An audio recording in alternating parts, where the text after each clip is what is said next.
Hola, licenciado Francisco. Mi nombre es Catherine Tatiana Cruz Alas, alumna de Derecho Internacional Público y Privado.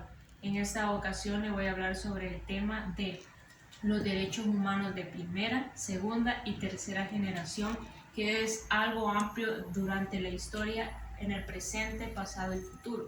Ahora bien, el reconocimiento legal de los derechos humanos de esta primera, segunda y tercera generación han tenido una larga historia.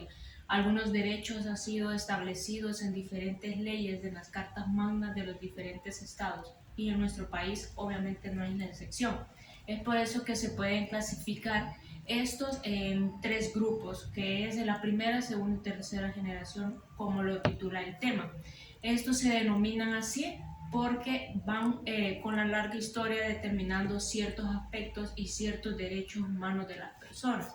Por lo tanto, vamos a conocer a profundidad en qué consisten cada uno de estos derechos. En los derechos de primera generación. Bueno, esto incluye los derechos políticos y civiles.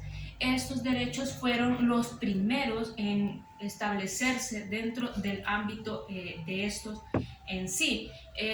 Fueron reconocidos legalmente a finales del siglo XVIII, esto con la independencia de Estados Unidos y con la Revolución Francesa. Se tratan de derechos que en sí garantizan la libertad de las personas. Su función principal, más que todo, es limitar la intervención de los poderes y de la vida privada de las personas, así como garantizar la participación de todos los asuntos públicos y de las personas dentro de este mismo. Estos derechos civiles, los más importantes, pueden caracterizarse como el derecho a la vida, el derecho a la libertad, el derecho a la ideología, el derecho a la religión, el derecho a la libre expresión y diferentes derechos que también están consignados actualmente en nuestra Constitución.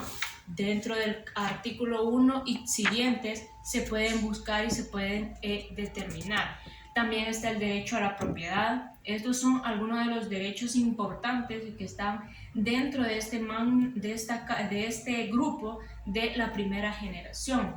Y también están los otros derechos, que son los políticos, ¿sí?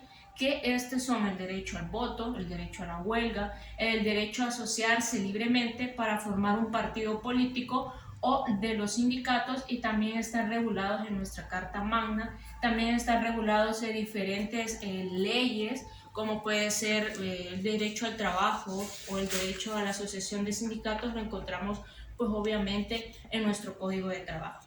Eso abarca todo lo que es la primera generación. Ahora vamos a conocer los derechos de segunda generación. Estos derechos recogen los derechos económicos, sociales y culturales, tres aspectos importantes dentro de esta segunda generación. Estos derechos fueron incorporados poco a poco y fueron el segundo grupo para determinarse. Esto se dio a finales del siglo XIX y durante el siglo XX.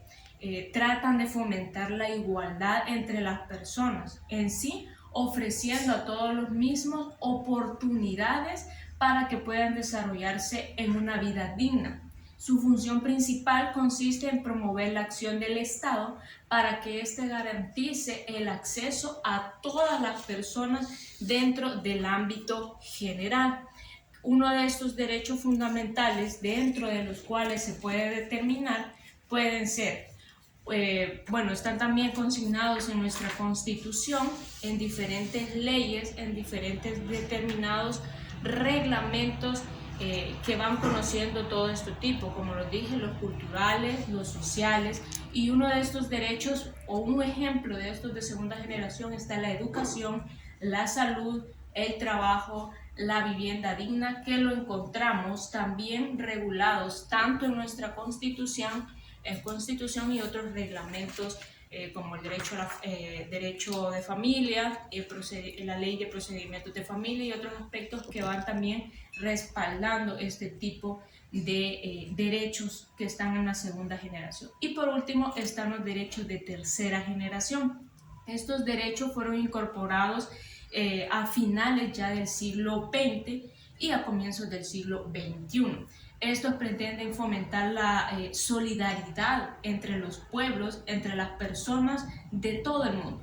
Su función principal es promover una relación pacífica y constructiva que permita, obviamente, fomentar nuevos retos y que la humanidad y las personas puedan superar estos retos.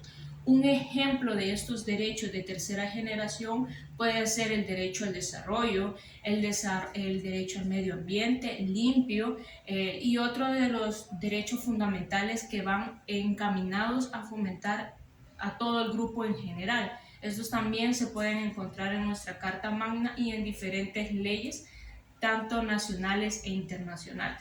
Hasta aquí mi intervención con este tema. Muchas gracias y bendiciones.